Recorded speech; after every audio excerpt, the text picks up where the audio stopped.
తిరువణామలై అరుణాచలం కొండ చుట్టూ గిరి ప్రదక్షిణ చేయడం జరిగింది.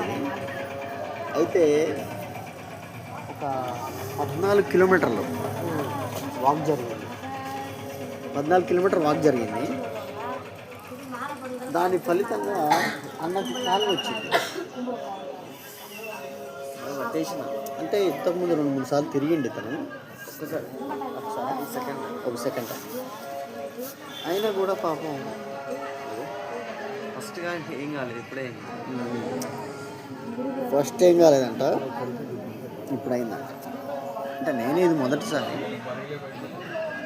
పరిస్థితులు ప్రభావాలు ఎలా ఉంటాయని గమనిద్దామని వచ్చిన. నేను కూడా నడిచిన, ఇంకా నడుస్తున్నారు జనాలు. వీళ్ళందరూ దగ్గర పడ్డ. ఇప్పుడు ఎన్ని కిలోమీటర్లు నడిచినాం రా మనం? 14 ఇంకా ఎన్ని కిలోమీటర్లు పోవాలి? 1 కిలోమీటర్. ఇంకా 1 కిలోమీటర్లు అయితే కంప్లీట్ అవుతుంది.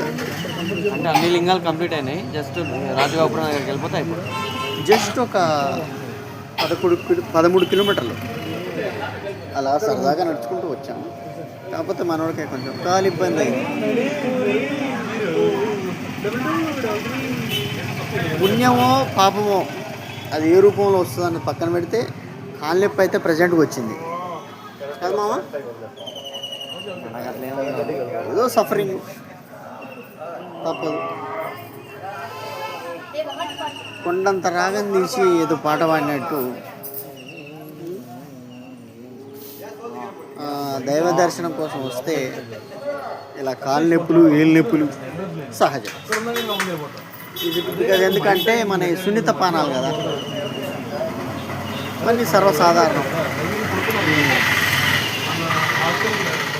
దర్శనానికి వెళ్ళాలి పద అని బయలుదేరించాడు ఇతను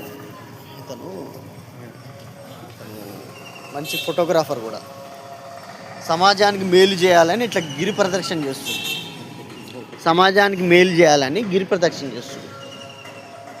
సమాజానికి మేలేవో కానీ మన అన్నకి కాలినొప్పి వచ్చింది.